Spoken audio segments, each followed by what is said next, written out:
আসসালামু আলাইকুম। কে রং ও সেনাটি ইমেলে আপনাকে স্বাগতম। আজকে একটি গুরুত্বপূর্ণ ভিডিও নিয়ে আসলাম। আজকের ভিডিওটি হচ্ছে কিভাবে পানির মিটার পরিষ্কার করবেন। আপনাদের বাসার পানির ট্যাঙ্কিতে টানা মোটর পানি না আসার কারণ কিভাবে সমাধান করবেন। প্রথমে মিটার খুলে নেবেন। আমরা যেভাবে মিটারটা দুটা পাইপ দিয়ে খুলে নিচ্ছি, এভাবে আপনারা খুলে নেবেন। আমরা মিটার খুলে নিলাম।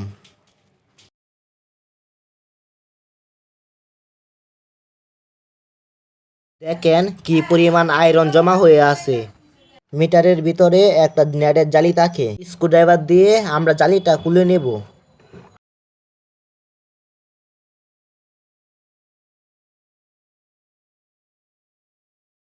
জালিটা খোলা হলে পরিষ্কার পানি দিয়ে জালিটা আমরা ধুয়ে নিব। ভালোভাবে পরিষ্কার করে ধুয়ে নেবেন। মিটারের গোড়ার মধ্যে রিং ফিতা দিয়ে পেঁচানো ছিল, সেগুলো আমরা সব খুলে নিব। দয়া করে আমাদের চ্যানেলটির মধ্যে একটি সাবস্ক্রাইব, ভিডিওটি একটি লাইক এবং ভিডিওটি আপনাদের বন্ধুদের মধ্যে শেয়ার করে দিন। আপনাদের সাবস্ক্রাইবের মাধ্যমে আমরা পরবর্তী ভিডিও বানাতে উৎসাহিত হই। আমরা পাম্প দিয়ে মিটারের মধ্যে হাওয়া দিয়ে নিব। আমরা 2-3 বার করে মিটারের মধ্যে হাওয়া দিয়ে নেব, যাতে মিটারের মধ্যে থাকা সব আয়রন পরিষ্কার হয়ে যায়।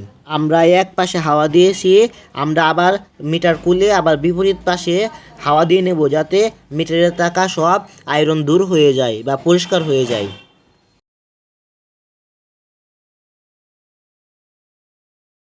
দেখেন আমরা হাওয়া দেওয়ার পরে মিটারটা কেমন হয়েছে এবং নতুনের মতো মূল মিটার হয়ে গেছে। নেটের তার বা জিআই তার দিয়ে আমরা পাইপের মধ্যে পরিষ্কার করে নেব। আমাদের কাছে নেটের তার ছিল, তাই আমরা নেটের তার দিয়ে করেছি। দেখেন নেটের তার ঢোকানোর পরে কত পরিমাণ ময়লা বের হচ্ছে পাইপের মধ্যে থেকে।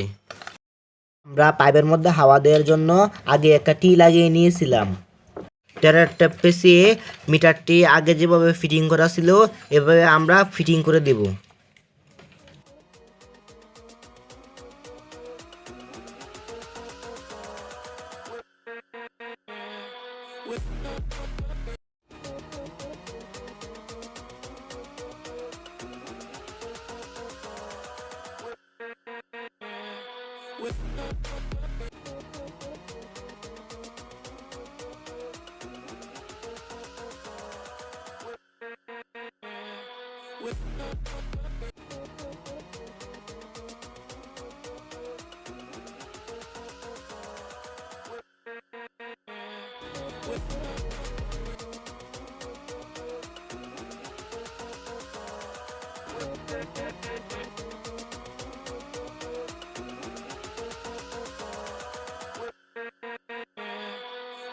আমরা যে টি লাগিয়েছিলাম সেই টির মধ্যে পাম্প লাগিয়ে আমরা হাওয়া দিয়ে নিব।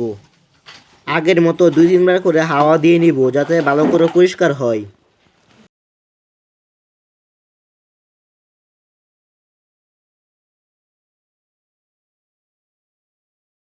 আমরা টিটা রেখে দিব, যেন মিটার না করলে আরেকবার হাওয়া দিতে পারে। তাই আমরা মিটারের উপরে প্লাগ লাগিয়ে নিব। মিটার পরিষ্কার করা হয়ে গেলে দেখেন আগের থেকে 10 গুণ বেশি পানি পড়ছে।